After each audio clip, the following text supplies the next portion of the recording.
Press it to go. I was too embarrassed to tell you.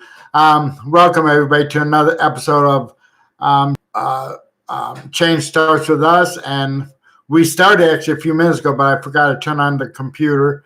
I turned it on, but I forgot to hit start. Well, we're joined today with Maurice Clifton, who went to prison of a crime that he was not guilty of. Maurice, share your story with everybody. Hi, everybody. This is Maurice Clifton.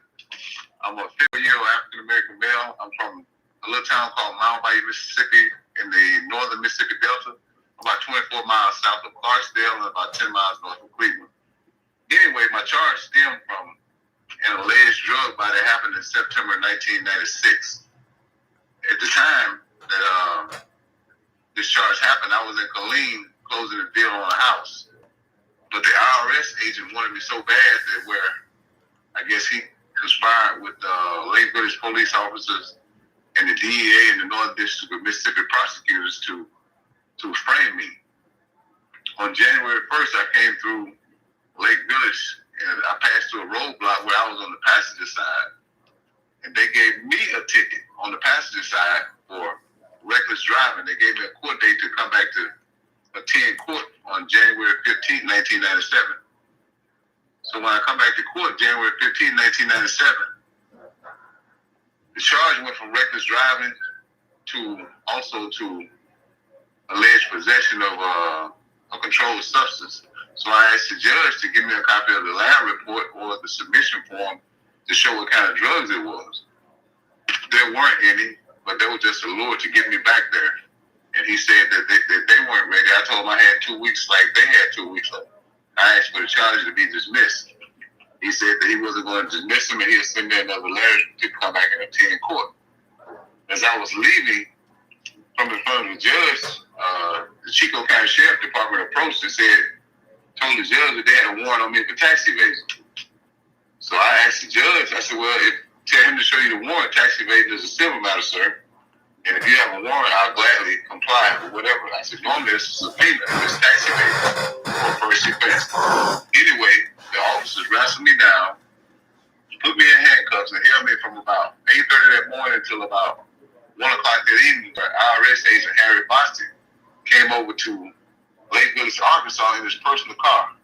He came along with a guy from the Central Delta Task Force named Butch Bingham, and a guy named Elijah McCoy, a black guy named Elijah McCoy. They shackled me and handcuffed me and put me in his personal car where he was in the back along with Agent Bingham and took me to Mississippi. Never read me my rights, never showed the Lake Village Police Department or the Chico County Sheriff Department a warrant. Saying that it takes a governor's warrant to take me from one state to another state. So I was brought back into the jurisdiction of Mississippi to the Greenville City Courthouse where I had my initial appearance in front of Judge Bogan. Now, when I go in front of Judge Bogan, it's no longer tax evasion. And they said that it was aided and abetted in the sale of 6.4 grams of cocaine from a September drug buy. So I'm like, I tell my lawyer that, I said, they just arrested me on tax evasion. He asked me, did I sign anything? I told him no. I said, okay, they're going to have a hearing Friday, an initial appearance Friday, to where they're going to have a bond hearing. He said, you sure you didn't sign anything? That's all about public debate and Adam action. I said, no, I didn't sign anything. He said, you never seen a governor's warrant or anything? I said, no, sir, I'm telling you. So I go from that Wednesday to that Friday where they take me to have an initial appearance. They have the officer who made the arrest in Arkansas, which was John Slater. He comes in, he testified. And he said that he was instructed to arrest me on tax evasion. So I had my lawyer had a series of questions I wrote down for my lawyer. I told him to ask him, well, who told him to arrest me? He said, Harry Boston. I said, well, how did Harry Boston would know I was in Arkansas if he was a Mississippi IRS agent? And so he said that, well, I was just doing what I was told. I was told to arrest him on tax evasion. So I asked my lawyer to ask him, did he have a copy of the warrant? He said, no, he never seen a copy of the warrant. He was just doing what his superiors told him to do. Long story short, this was in 1997. I stood before the judge. The IRS agent came and he testified, and I wrote down a series of questions for Mr. Adams to ask him. I asked him how was it that I was arrested on tax evasion, and now that it was aiding and abetting the sale of 6.4 grams of cocaine. So he said that a confidential informant testified in a November grand jury hearing that I sold him, that I was with somebody that sold him 6.4 grams of cocaine. So I asked him for this so-called confidential informant's name. He said that I would get it in my motion of discovery. Anyway, I was held without bond, even though there was the Baldwin County Sheriff Department. Billy Estes testified that he didn't feel like I was a flight risk, and I had a bondsman there that said that whatever type bonds that they would levy on me that day, that I would be able to make. But Judge Bogan decided to give me no bond hearing for fear of me being a flight risk.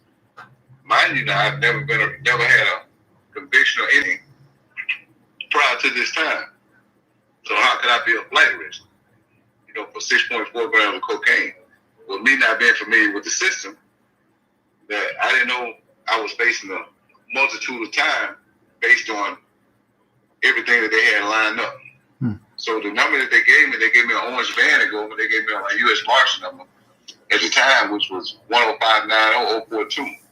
I remember this because you can do anything in the system without your number, the U.S. Marshal number. That's how you would get money back then. That's how you got your mail, and that's the number that you use to do everything in the system. So anyway, I wait, and I get my motion of discovery. About 2 weeks later, and it's this guy named Earl Nelson in it. Now, Earl Nelson was a central figure, allegedly, in my case. And he's a big problem for the Central Delta Task Force, who was the one who was supposed to have conducted the drug buy, because he ran out with their equipment and the money that they gave him to make this so-called drug buy. So he had been on the run from September to now. It was February 1990, from September 1996 to February to 1997. So how could he have testified in grand jury, as Mr. Bostic alleged, in November, that they arrested him for being on the run for running off with their equipment and their money that they gave him to mark money? There was never any money presented in my trial, no marked money. Why? Because he ran away with it. There was never a tape played in my trial. Why? Because he ran away with the equipment and the tape. They had a doctor transcript allegedly saying what I was supposed to have said. But I knew that was impossible because I wasn't in the state of Mississippi. So I ended up going to trial in March 3rd and 4th of 1997. And the only thing they ever talked about was the 6.4 gram. Harry Boston didn't testify, but the head of the task force, Ronnie Jones, testified that he filled out the lab report. And he said that he didn't see me that day, nor had he ever seen me. Yet, at this so-called grand jury hearing, he testified that he was right there within a few yards of me that he could see. And so I wrote it down and showed my lawyer that inconsistent his testimony for the trial. He said he had never seen me before that day. Yet he testified at the grand jury that he was within a few yards of the alleged drug buy, which I knew was impossible because I wasn't in the state of Mississippi. I got found guilty of aiding and abetting the sale of 6.4 gram and money laundering of $2,500 from October 1995. So the money laundering charge was, the elements of the offense was use of illegal proceeds from a crime. Mind you, I had never been convicted or never been charged with anything prior to this. So how could I, in October 1995, how could these be proceeds from an illegal activity if I had never been charged or convicted, or nor had a conspiracy from October 1995? It was just something to boost my guidelines up. This is the thing that the prosecutors do. They bring in other elements that's not related to the trial or your conduct just to enhance your sentence. Now, me being a first-time offender, I was eligible for the safety valve. So how they denied me the right for the safety valve, they used 2 pending charges to put me in a category 2, which automatically disqualified me for the safety valve. Now here I am, an African-American male, age 31. I'm thinking I'm facing maybe 2 or 3 years, or at the max 60 months, because the statute carried 5 to 40, with 5 being the minimum. So I was facing, my guidelines said I was facing between 60 and 71 months. So after I got found guilty by jury, I'm thinking that they will hold me to my guideline. I would be facing 60 to 57 months. Not even the fact that I'm innocent. I said, well, I got found guilty. I went to trial because first of all, they never offered me a plea. Second of all, I wasn't in the state of Mississippi on this charge. Now, May 20, 1997, I go to sentencing. When I get to sentencing, Judge Biggers, we go back and forth. The probation officer prepare what they call a PSR, or pre-sentence investigation report, right. PSI or PSR, where they conduct supposedly offenses where they use to enhance you. Now, I don't have any co-defendants. If you look at my indictment, my case number is 397 CR006 out of the Northern District of Mississippi, 1997. I don't have any co-defendants. The first thing they did was gave me a leadership role. So I asked my lawyer, how are you going to give me a leadership role when I don't have a conspiracy, nor do I have a charge any co-defendants. You have to have four or more, there had to be 5 or more participants, me and 4 others, in order for me to get the 4-point enhancement. They take me from a level 26, and so they hold me responsible they try to hold me responsible for 54 keys, but after arguing back and forth, because the IRS agent, not the DA agent, or not anybody else, or nobody at trial mentioned any other drugs, the IRS agent said that he had information from guys that said they sold drugs for me from 1991 until 1996. He never provided names of these individuals, so that violated my right to confrontation under the 6th Amendment. He never provided any statements from these individuals or anything from them. So now we're just, like my lawyer said, it was just like the tail wagging the dog. We didn't have any way to fight.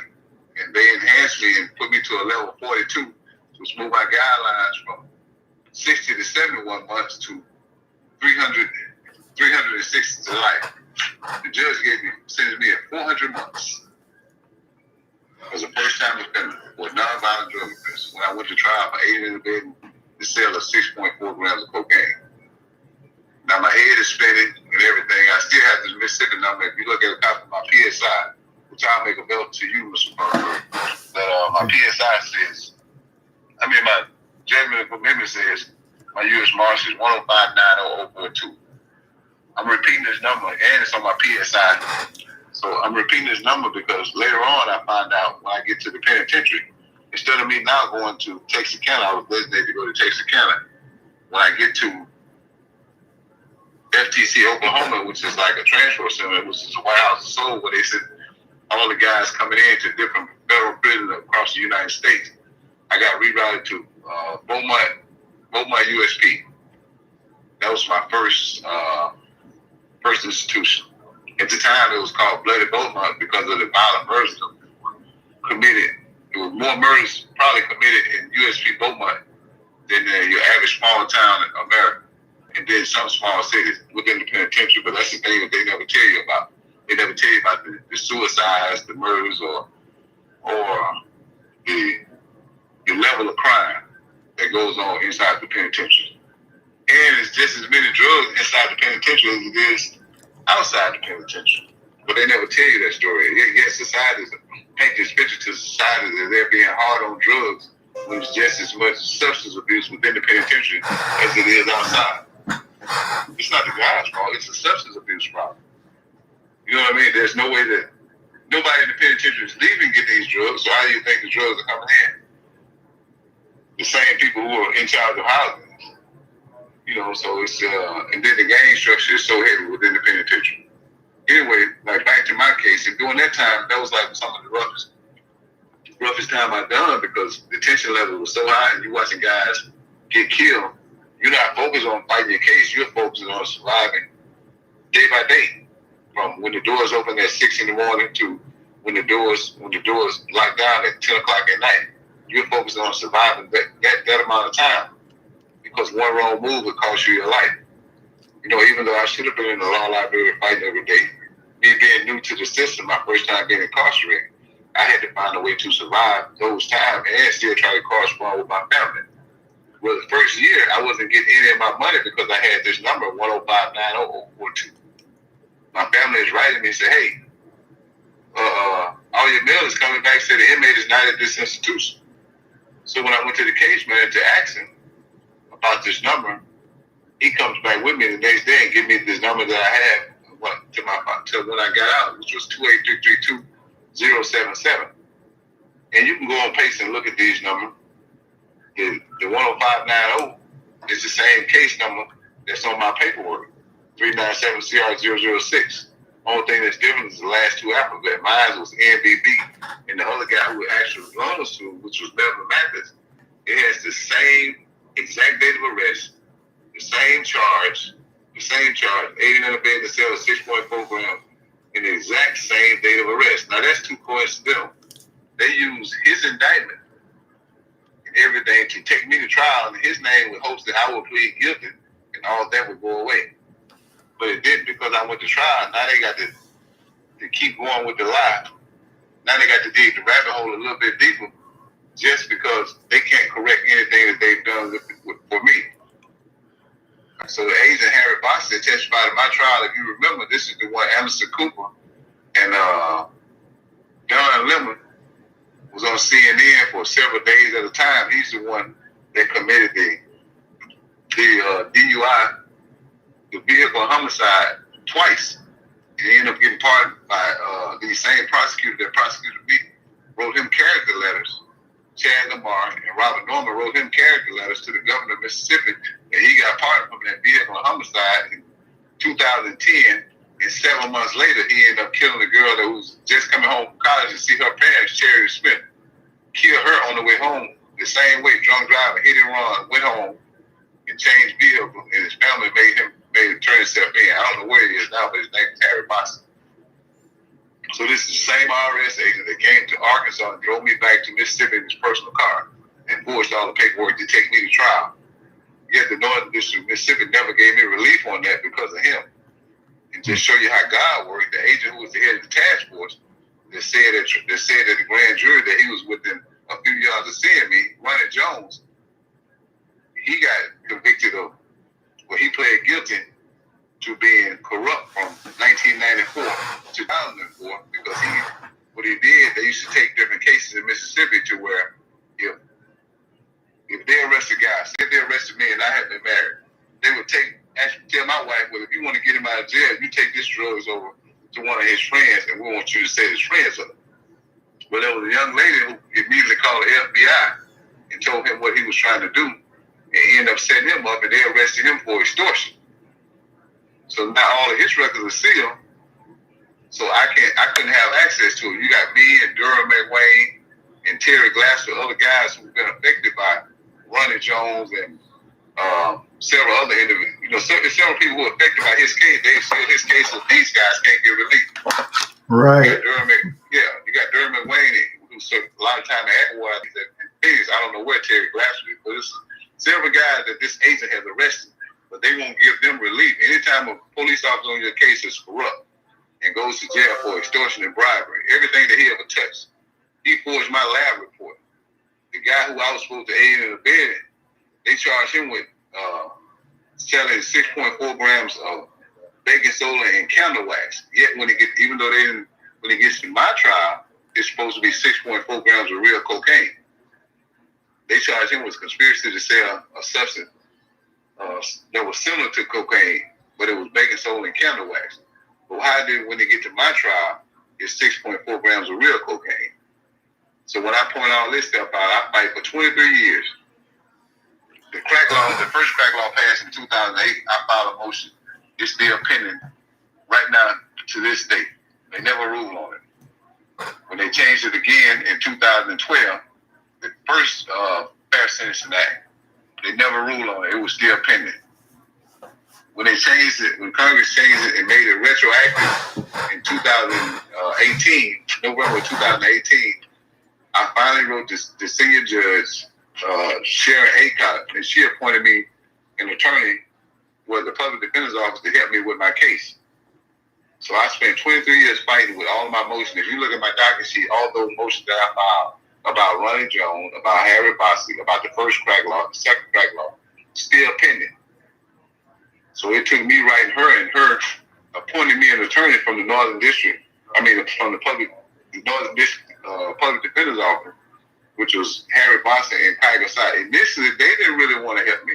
They told me that they didn't think. Look, they said they never answer any other motion. We just feel like you're not going to get any relief. And so I remember telling Mr. Side that if you don't want to fight for me, the government has paid you. Then get out of the way and let somebody else fight for me. But just like the prosecutor was saying, I'm not eligible, then you show them how I am eligible. I said, I've been in prison for 22 years at the time, going on 23. And the law changed and said that now, instead of my statutory maximum being 5 to 40, my guideline range being 5 to 40, it's 0 to 20.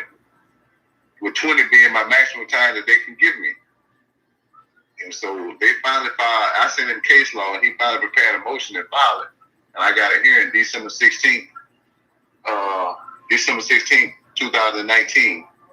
And on January 10th, the same judge that gave me the 400 months ended up issuing the order and giving me time served. Now, when I leave prison on January 10th, they don't give me any paperwork. My case manager tells me that I didn't have any supervised relief. But I know how the system worked. I didn't want to get out with them not giving me any paper. I didn't go to a halfway house. I wanted to check with my lawyers to see if I had any supervised release. So when I went to see them on January 12th, he told me, he said, well, the statute says that it's 0 to 20. When you get that sentence, you know, you have 3 years supervised release. He said you shouldn't have any because you did 3 years over. But you have to go see the probation officer, which is in Greenville, and they'll determine how much supervised release you have. So here I am. I served 23 years for a crime I didn't commit, which then they changed the law saying that the statutory maximum is 20 years, and I did 23 years, yet they're still holding me to 3 years supervised release. Initially, they said 5, but when I took the order and we went back and forth that Wednesday on January 15th, they finally agreed that it should be 3 years. But once I showed them I did 3 years over, well, they said that wasn't their problem. It was 20 years. So I asked them, why couldn't the 3 years be applied to my supervised release?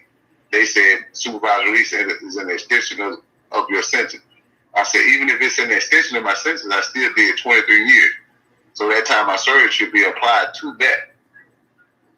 Right. So I've been looking for help to try. You see what I mean? Yeah, it's messed up. Now I'm preparing a motion now to try to find just to get the supervised release part of it removed.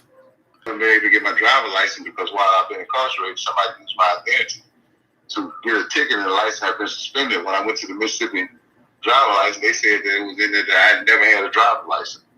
Even when I presented them with copies of tickets that I got before, right, and my driver's license was in good standing when I went to prison in 1997. So it's been rough. So waiting on somebody down here in rural Mississippi to take you somewhere, and they promised me help from the first step from an organization in Washington because of the Second Chance Act. Right. And I haven't heard anything from anybody. I've called, I've emailed, and they promised to send somebody here in the Northern District of Mississippi to help me get assistance, like with employment. I worked in Unicorn from October 1997 up until my last day of work, January 10th. You know, I have a lot of experience in SAP. And I pretty much ran a couple of factories where I was at, so I have a lot of, I had over 6,000 hours of education transcript. I got a teacher's aid certification in Texas and in Mississippi. I have my ASQ certification. All these are from outside. I have an NCCR certification for construction, for core, electrical, and going green. So and I'm certified to teach the class. But I can't even really find employment without a driver's license or a mode or means to get employment. Oh, at least a state ID. Well, I have a state ID. Okay. I didn't get a state ID. So I didn't get that. Okay. You know, but it's still difficult to move around, you know, in Mississippi when you don't have a driver's license. Right. It's hard all over. You know, I lost my son, Maurice Jr., about a month before I got to where December November 18th of last year. I'm sorry. Yeah, so. Well, it's so many other brothers. You have any questions for me, though, sir? No, this is really interesting, but what can our listeners do to help if they have some time? If they have some time, I really need a lawyer who wants to aggressively pursue a lawsuit. I have all the documents, even the stuff from where they charged Earl Nelson with running off with the equipment in the 6.4 gram. Uh-huh. I have the paperwork from my initial motion of discovery where you could tell that they white out when they asked for it, when they submitted it to the crime lab. It said that it was just submitted for fingerprints, knowing that it was fake cocaine. The only thing they submitted the report for was fake cocaine. Ronnie Jones signed and everything. Right. So it was never real cocaine when it went to my trial. I just need to know how to pursue. And I don't know. I just help getting employment. If anybody knows anybody that's looking for a good SAP operator in the Northern District of Mississippi, or a quality technician or inspector or something like that. Well, if you had moved to Ohio, we could help you out a lot better. Well, you know what? I'm willing to relocate. Yeah, because it's in Columbus. It's easier to get employment. It seems like than other parts. At least in our state and other parts of the United States. It seems like. So we'll talk about that though.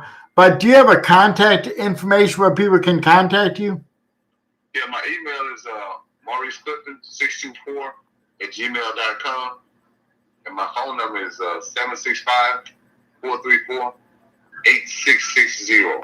Okay, if you could text me your email as well, I'll add it to ours. Yes, sir. Okay, but this is an interesting story of really unjust.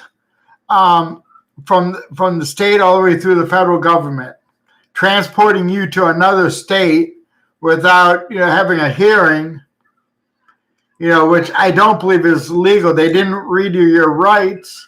No. I'm not sure exactly what federal has to do, but I would think they would have to do the same thing on that. The same thing. Right. Yeah, Rule 4 of the Federal Criminal Procedure says the same thing. That an inmate can be, the only way that you can move from one district to another is U.S. Marshal. Yeah. Well, one reason they don't want to find you innocent is because of the money they would have to pay you. Yeah, that's the same thing I said. So that's probably the biggest reason. But I believe something good's going to happen, but you're going to have to keep fighting. One thing is never give up. No, never. There's so many guys, like the Marks boy who were in prison because of police corruption. You got Durham McWayne, he's from the Northern District of Mississippi. And it's the same thing, man. He won his case. They overturned his case. They still ended up giving him 40 years. He had like 2 life sentences. And he got his case overturned, and he should have went home on the first crack off. But they still don't want to entertain. Nobody was hurt. I understand his record was a little bit worse than mine. And, but he should have been home, man, years ago, man. And he's still fighting. I know he's still fighting. He's a born-again Christian. And so he's somewhere in Terry Glasser. I'm not sure if he's out now, but I know who he is. Yeah, these same agents, man, are still, right. They've been to prison and got out. And here we were still fighting for our freedom. You're talking about the head of the Central Delta Task Force, a task force that they completely shut down because of his corruption. Yet they still kept me in prison 15 years after they shut down the task force. Never contacted me. Said when I was at Beaumont when it happened. They contacted me and said that Agent Ronnie Jones had just got arrested for corruption in the Northern District. Me being a first-time offender, and me being, I didn't tell when I went to trial. So me being, I shouldn't have to tell. It's in my paperwork. See that he filled out my lab report, and this is what I've been complaining about, that I wasn't in the state of Mississippi on this charge. Why should I have to come back and testify on him? Right. What's the difference in ratting on him than ratting to get free? You understand? So right.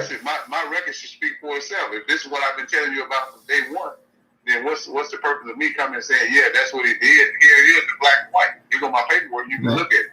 He testified in my trial. He said at the grand jury hearing that he was within a few yards of me and he seen me, but once he get to trial, he said he's never seen me before in his life. How about if we do a podcast next week sometime? I would love it. Okay, but again, why don't you give your contact information one more time? My phone number is Maurice Clifton, 765-434-8660. My email is mauriceclifton624@gmail.com. And my mailing address is 5381 Highway 61 North in Mount Bayou, Mississippi 38762. So just and then I have copies of all the documents in several different places. I gave my sons a copy. I gave other family members a copy because I just simply don't trust the government, man. I'm not anti-government, but in Northern District, man, it's like they took the ropes and used the judicial system, right, and guidelines, as their hanging instrument. Right. Well, let's keep pushing your innocence on our innocence page on Facebook. Make sure you write your whole story if you can. Okay. And feel free to post anything on there regarding your case. Yeah. But post reports, can I repost like national report and everything? Because then once it goes out there, they can see where. As long as it don't hurt you in court or anything. No, it's not gonna hurt me. The only thing it's going to do is bring clarity to the situation. Okay. And make digital copies of like my arrest warrant. On my original certified arrest warrant, no judge has ever signed it until this date. Right. Then I want to show the contrast of the 2 U.S. Marshals on my JNC and on my PSI. Right. Then I want to show. I put a copy of my IDs away and see the U.S. Marshal number to get gate after I wouldn't get my money. I never recover my money from my first few months in the system. Well, I talked to a few people that was locked up in Mississippi, and they bring up the racist barriers. Is Mississippi really that way? Like people say that it hasn't changed for the better? The only thing that's changed is the instruments of lynching. Huh. Well, that's something else that's need to be straightened up. There's no way. I mean, there's no reason why somebody should dislike somebody because of their religion, their race, or their orientation. I mean, come on, we're all people. Yeah, we're all people until we hit the great state of Mississippi. Yeah, well, I'm fat, so I'm afraid they're going to have a problem with me. Yeah. So the thing is, now, mind you, I'm not saying that all people of the other race are racist. It's just so the hate is so inbred that I think people are subconsciously racist or unconsciously racist because it's inbred in their DNA. Right. I also think some bad people override the good people, and it's easier to pick out the bad people than the good people sometimes. When they go out to publicly against someone or against somebody's case or whatever it may be. Like myself recently, they shut down every Facebook page I tried because there's a few people that don't like me because of my past. Well, I tell you what, Mr. Grunberg, when the city hears that you did this interview, you might be shut down on Facebook again.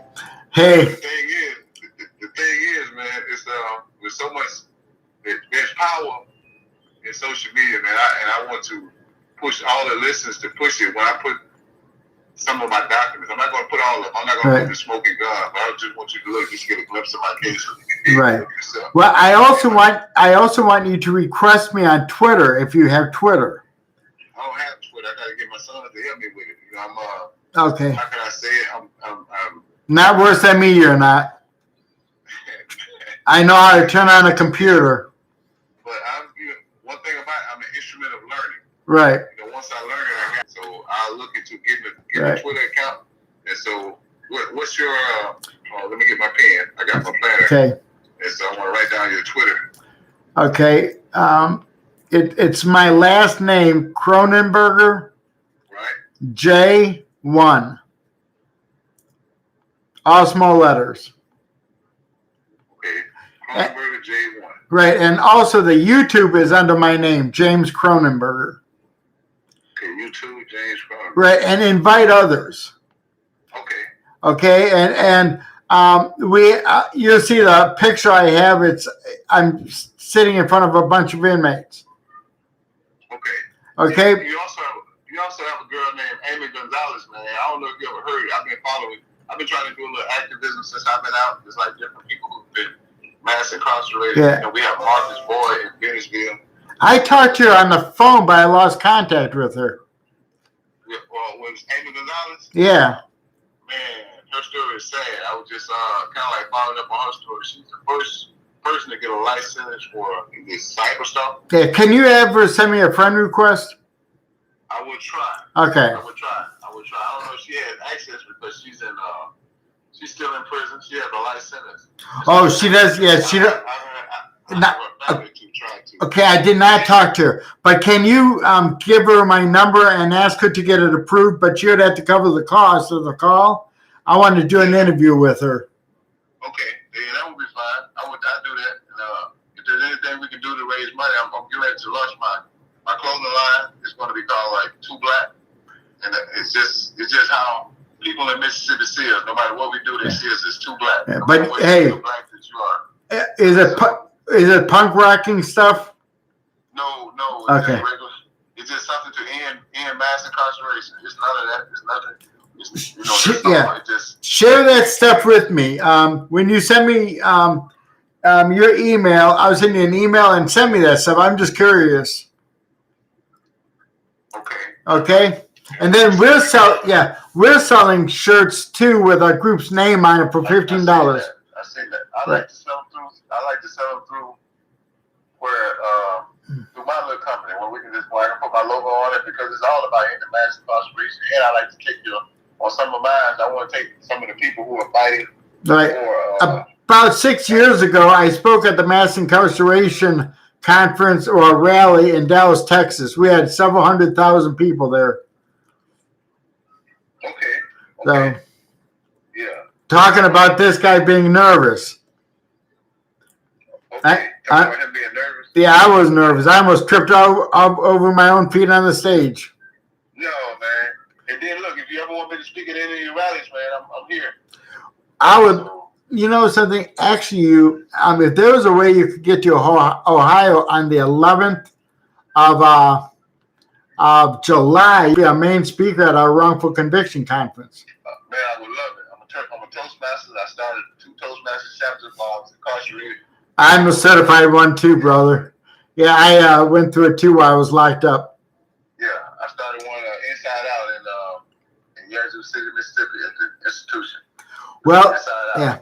Well, why don't we talk sometime tomorrow? You can give me a call in the evening because I had to go to the James Cancer Hospital in the morning for treatment. That's going to be July 11th.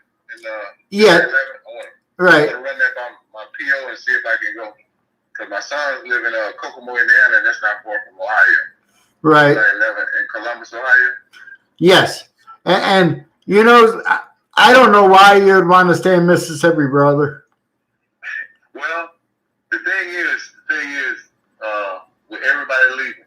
Right. That's the thing. I want you to, and I'm going to see the name of my town. It's Mount Bayou, Mississippi. I want you to Google it. It's a town founded by former slaves, man. It was like a safe haven for blacks. Huh. I mean, it has gotten away. It has gotten away from its roots, and people are struggling here to survive. You know, Mississippi has the highest obesity rate in the country, and so I just wanted. This is something God gave me a vision to restore this town. Right. You know, not necessarily from any way that I could. So I had a vision of building the Black History Park here for people to be able to come through and see the history. I wanted it to be like a walk-through history thing. This is where right after slavery and Reconstruction began, former slaves migrated here. I.T. Montgomery and Benjamin T. Green migrated here and cleared the swamps and built a town here. Right. This was here before Black Wall Street. A lot of people here left and went to Black Wall Street in Tulsa, Oklahoma. And a lot of people from Tulsa, Oklahoma came here. Right. And so racism sort of killed the town because they froze all the assets of the first bank of Charles Bank. Right. Hey, yeah. Say goodbye to everybody because we're getting close to 45 minutes. All right. Take care, man. To all your listeners, man, please reach out to me in any way that you can help, man. I would greatly appreciate it and welcome you. If you have any questions about me, you feel free to contact me and call me. And I also, Mr. Cronin, I'd like to know how I can tell my family to listen to this interview. And so I want you to spread it and different other people that I talk to, like the Can't Do Foundation, Stones for Crowd, right, and The Voice. Yeah. So I want all those. Yeah. Why don't you tell them all to like my YouTube page, which is under James Cronenberger, and then join our YouTube, and there'll be many other videos, and I'm sure we're going to do you one more time at least. Yes. And I want to do a podcast sometime next week with you. All right, I'll be happy to. Take care, Mr. Cronenberg. Okay. Call me tomorrow night. All right, I'll call you tomorrow. Okay. Thanks, brother. Bye. Yes, sir.